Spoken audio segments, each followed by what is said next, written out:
ନମସ୍କାର। ଆଜି କଥା ହେବା ବିଶ୍ୱାସକୁ ନେଇକି କଥା ହେବା। ବିଶ୍ୱାସ ହେଉଛି ସବୁଠାରୁ ବଡ଼ ଜିନିଷ, ସବୁଠାରୁ ବଡ଼ କଥା। ସେ ବିଶ୍ୱାସକୁ ନେଇ ଗୋଟେ ଛୋଟିଆ କଥାଟି କହିବା।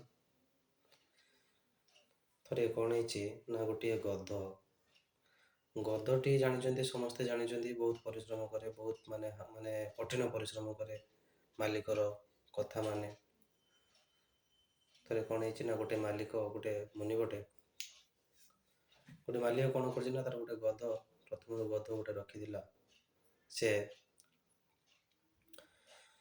ତାର ସବୁ କାମ ସେ ମାଲିକର କରେ, ତାର ଡାକ ଫାକ ଶୁଣେ, ସବୁ କାମ ମାଲିକର କରେ ଗଧଟି। ଧୀରେ ଧୀରେ ଏମିତି 2 ବର୍ଷ ଗଲା, 5 ବର୍ଷ ଗଲା। ମାଲିକ ଯାହା ବି କହେ ସବୁ କାମ ସେ କରେ। ଘରର ସବୁ କାମ, ଯେକୌଣସି କଠିନ କାମ ହଉ, ସେ ଗଧ ସାହାଯ୍ୟରେ ସବୁ କାମ କରିଦିଏ। ଏମିତି କିଛି ଦିନ ଗଲା ପରେ କ'ଣ ହେଲା, ମାଲିକ କିଛି ଦିନ ଏମିତି ଗଲା ପରେ, ଯେତେବେଳେ ଗଧ ତ ସବୁ କାମ କରୁଥିଲା, ସବୁ କାମ କରିବା ଭିତରେ ଗଧଟି ଧୀରେ ଧୀରେ ବୁଢ଼ା ହେଇଗଲା। ଯେତେବେଳେ ବୁଢ଼ା ହେଇଗଲା, ଯେତେବେଳେ କାମ କରୁଥିଲା, ମାଲିକ ଜଣକ କ'ଣ କରୁଥିଲା ନା, ତାକୁ ଠିକ୍ ସମୟରେ ଖାଇବା, ଠିକ୍ ସମୟରେ ମାନେ ତାର ରକ୍ଷଣାବେକ୍ଷଣ, କେଉଁଠି ରହିବ, କ'ଣ କରିବ, ଠିକ୍ ସମୟରେ ସେ କରୁଥିଲା। ଯେତେବେଳେ ବୁଢ଼ା ହେଇଗଲା, କ'ଣ ହେଲା ନା, ମାଲିକ ଆଉ ତାକୁ ଠିକ୍ ସେ ପଚାରିଲାନି, ତାକୁ ଖାଇବା ସମୟରେ ଖାଇବା ମିଳିଲାନି, ଆଉ ଠିକ୍ ସମୟରେ ବି ସେ ତାର ମାନେ ରକ୍ଷଣାବେକ୍ଷଣ ହେଇପାରିଲା ନାହିଁ। ଏ ଭିତରେ କ'ଣ ହେଲା ନା, ମାଲିକ ସବୁବେଳେ ଅପେକ୍ଷା କଲା ଗଧଟି କେବେ ମୃତ୍ୟୁବରଣ କରିବ। ଆଉ ଯେହେତୁ ତା ପାଖରେ ବହୁତ ଦିନ ଧରି ଥିଲା, ତାକୁ ତ ଆଉ ସେ ନିଜ ହାତରେ ମାରି ଦେଇ ପାରିବ ନାହିଁ। କ'ଣ କଲା, ତା ବାଡ଼ିରେ ଗୋଟେ ବଗିଚାରେ ଗୋଟେ ନନ୍ଦକୂଅ ଥିଲା। ତାର ମାଳିମାନଙ୍କୁ କହି ସେ ଗଧଟିକୁ ସେ ନନ୍ଦକୂଅ ପାଖରେ ମାନେ ଚରିବା ପାଇଁ ଆଦେଶ ଦେଲା, ଆଉ ତାଙ୍କୁ କହିଲା ଯେମିତି ଏ ଗଧଟି ନନ୍ଦକୂଅ ଭିତରେ ପଶିଯାଏ।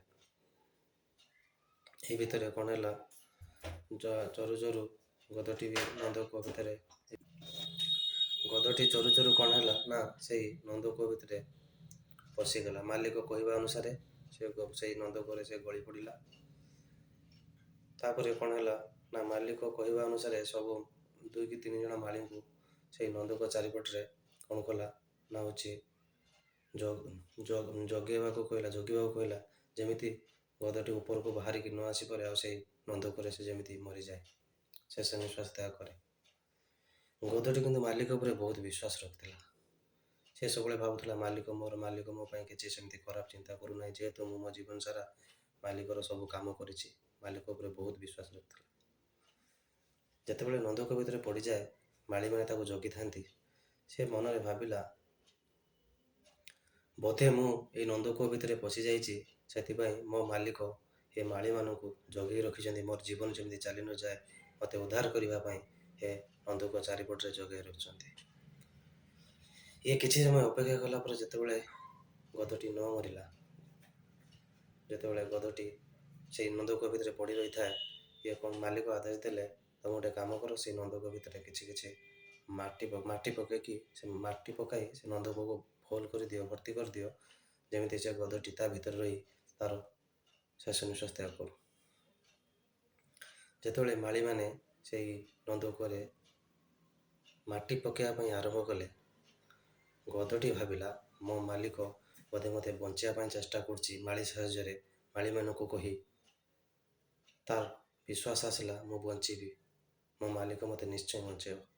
ଇଏ ଯେତେ ମାଟି ନନ୍ଦକୂଅରେ ପକାଉଥାନ୍ତି, ଗଧଟି ଧୀରେ ଧୀରେ ଉପରକୁ ଉଠୁଥାଏ। ଇଏ ମାଟି ପକାଉଥାନ୍ତି, ସେ ଉପରକୁ ଉଠୁଥାଏ। ଇଏ ମାଟି ପକାଉଥାନ୍ତି, ସେ ପୁଣି ଉପରକୁ ଉଠୁଥାଏ। ତା ମନରେ ଗୋଟିଏ ବିଶ୍ୱାସ ଥିଲା, ମୋ ମାଲିକ ମୋତେ ବଞ୍ଚାଇବା ପାଇଁ ମାଟି ପକାଉଛି। କିନ୍ତୁ ମାଲିକ ତାକୁ ଯେ ପୋତି ଦେବା ପାଇଁ ମାଟି ପକାଉଛି, ସେ କଥା ତା ମନରେ ନଥିଲା। ସେ ଭାବିଥିଲା, ମୋ ମାଲିକ ମୋ ପାଇଁ ଯାହା ବି କରୁଛି ଭଲ କରୁଛି। ଶେଷରେ କ'ଣ ହେଲା, ମାଟି ଯେତେ ଉପରକୁ ଆସିଲା, ଗଧଟି ସେତେ ଉପରକୁ ଆସିଲା। ଧୀରେ ଧୀରେ ଗଧଟି ପୁରା ଉପରକୁ ପଳେଇ ଆସିଲା, ନନ୍ଦକୂଅ ବି ମାଟିରେ ଭର୍ତ୍ତି ହେଇଗଲା, କିନ୍ତୁ ଗଧଟି ବଞ୍ଚିଗଲା। ତିନୋଟି କଥା ହେଉଛି, ବିଶ୍ୱାସ ମୂଳେ ହିଁ ମିଳଇ ହରି। ତାର ବିଶ୍ୱାସ, ମାଲିକ ପ୍ରତି ସେତିକି ବିଶ୍ୱାସ ଥିଲା ଯେ ମୋ ମାଲିକ ମୋ ପାଇଁ କିଛି ଖରାପ ନୁହଁ। ମୋ ମାଲିକ ଯାହା ବି କରୁଛି ମୋ ପାଇଁ ଭଲ କରୁଛି, ସେଥିପାଇଁ ସେ ଗଧଟି ଜୀବନ ବଞ୍ଚି ପାରିଲା। ତେଣୁ ବିଶ୍ୱାସ ରଖିଲେ ସବୁ ଜିନିଷ, ସବୁ କାମ ସହଜ, ସରଳ, ସୁନ୍ଦର ଭାବରେ ହେଇପାରିବ। ନମସ୍କାର।